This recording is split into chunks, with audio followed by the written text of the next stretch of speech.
I know we like to clown on Pokemon Scarlet and Violet for all of its glitches, but let's be honest, there's a lot more things to yap about than just the glitches. But anyways, yeah, the glitches need to be gone as much as possible, and then there's the biggest problem I have, which is the optimization.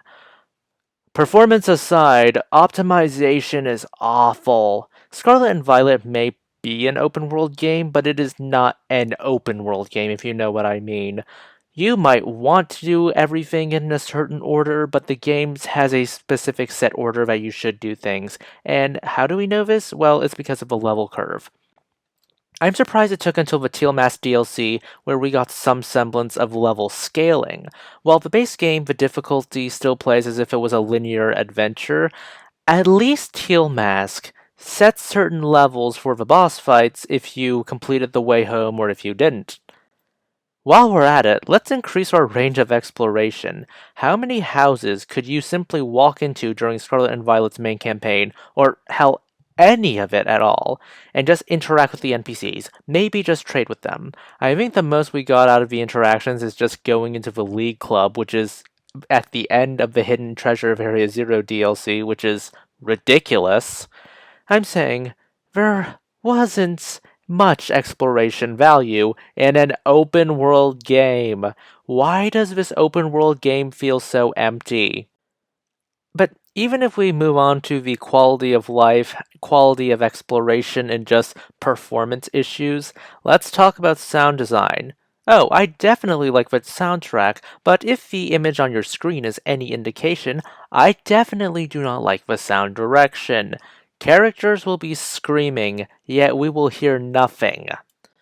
I'm not even asking for Final Fantasy levels of voice cutscene movies, because that's a whole different can of worms and a whole different set of issues in and of themselves.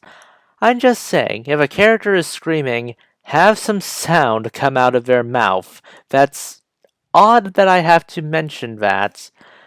Seriously, I question why you would even make other characters, such as Rhyme, be musically inclined when you don't have them, voice act, because music is an auditory medium, not a visual one.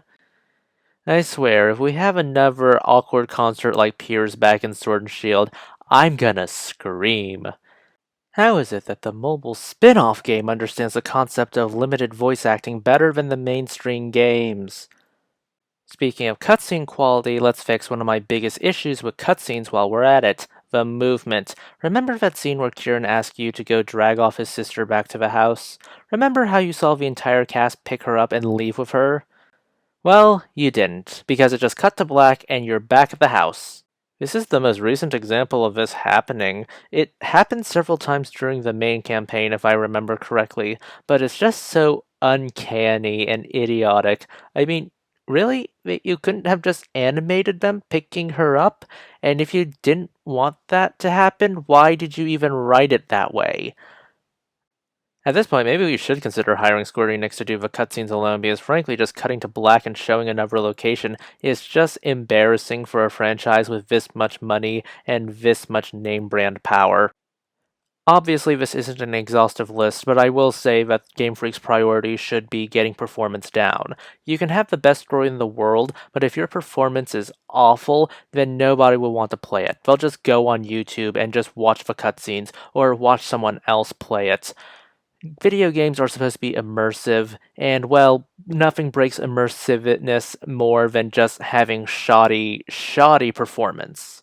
But those are just my thoughts. Please consider liking, subscribing, tipping the channel on Ko-fi. This is Cyril signing off.